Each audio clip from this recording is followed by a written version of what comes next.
자, 6번. 자, 윤지가 뭐 소금물의 농도에 따른 뭐 계단이 떠오르는 정도 뭐 쭉쭉쭉 뭐 쭉 해서 뭐 이렇게. 자, 즉 원래는 이제 15%인 소금물 200g 됐어? 근데 여기에 Xg의 물을 더 넣었더니 더 넣은 소금물의 농도가 Y%가 되었대. 됐죠? 그럼 여기 있는 이 문장을 비커로 나타내면 이렇게 되는 거야. 최초 200g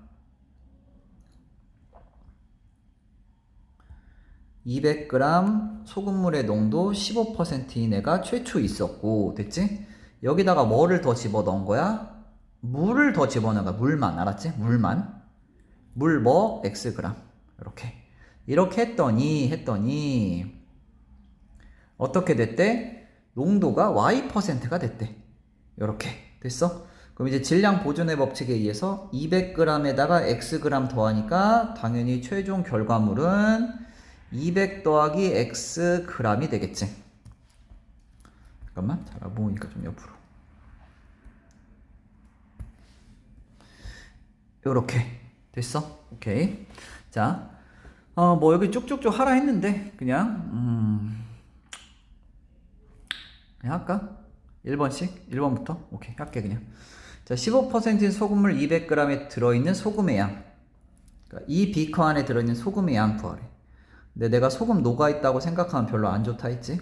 이렇게 생각하고 소금은 일부니까, 맞아? 즉 내가 보자 뭐? 일부분 소금의 양은 어떻게 구하면 돼? 전체 소금물 곱하기 100분의 몇이야? 농도. 이렇게, 맞아? 그럼 이거 계산하면 몇이야? 30. 즉 30g이 되겠네. 됐지? 자, 그 다음에 이제 y를 x에 대한 식으로 나타내래. 즉 여기 있는 이 비커를 이제 식으로 한번 나타내 보면 될 것 같아. 자, 쌤이 수업 시간 이런 얘기 했지? 이렇게 비커 그린 다음에 소금의 양만 가지고 등식 세우면 된다. 이 비커 안에 소금 들어있죠? 이 비커 안엔 소금 없지. 왜? 물만 넣었으니까 이 비커 안엔 소금 없어. 그다음 이 비커 안에 이제 소금이 들어있겠지. 됐어? 즉 이 비커 안에 들어있는 소금의 양과 이 비커는 소금 없으니까 굳이 소금의 양을 얘기하면 0g이 되는 거죠. 맞지? 즉 이 비커 안에 소금의 양과 이 비커 안에 소금의 양을 뭐 했을 때 더하면 이 비커 안에 소금의 양과 같아진다.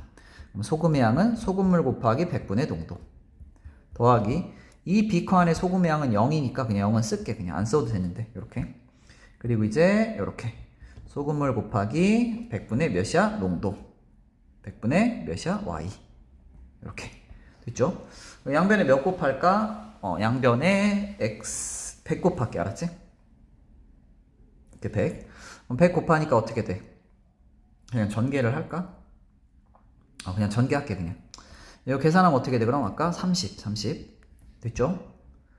는 이렇게 전개하니까 몇 y? 2y. 그치? 이렇게 됐어? 그 다음 더하기 100분의 뭐야? xy. 이렇게 됐죠? 자, 그 다음에 이제 y를 x에 대한 식으로 나타내라고 했으니까 맞아? 그럼 굳이 이렇게 할 필요 없었겠구나. 이렇게 했으면 됐겠네. 그냥 이거 전개 안 할게. 그냥 다시 지울게. 이렇게 됐어? 자, 그리고 이제 양변은 어떻게 할 거냐면 얘를 잠깐 이렇게 바꿔볼게. 100분의 200 플러스 x 곱하기 y 이렇게 바꿔도 되죠? 맞지? 근데 y는 형태로 바꾸려고 하니까 이제 양변에 뭐를 곱할 거냐면 이제 200 플러스 x 분의 100을 곱할 거야. 이렇게 됐죠? 자, 양변에 뭐를 곱할 거라고? 200 플러스 x 분의 100 이렇게 됐지? 그럼 이렇게 합분, 이렇게 합분 됐어? 그리고 내가 보자 y는 어떻게 되는 거야 이제? 200 플러스 x 분의 뭐야? 3000 그치? 이렇게 됐지? 따라서 이게 2번 답이 되는 거야. 됐죠? 자, 그다음 마지막 이제 물을 더 넣은 소금물의 농도가 10%. 자, 물을 더 넣은 소금물의 농도가 y%. 즉 이 10을 y에다가 넣고 이제 푸시면 됩니다. 근데 더 넣은 물의 양 x. 그러니까 결국 y가 10일 때 x 구하라는 소리야. 알았지? 즉 여기다 몇 넣어가지고 이제 10 넣어가지고 x 구하시면 됩니다. 알았지? 그럼 이때의 x는 뭘까 그럼? 100이 되겠네. 100 맞지? 따라서 3번의 답은 x는 몇이다? 100 이렇게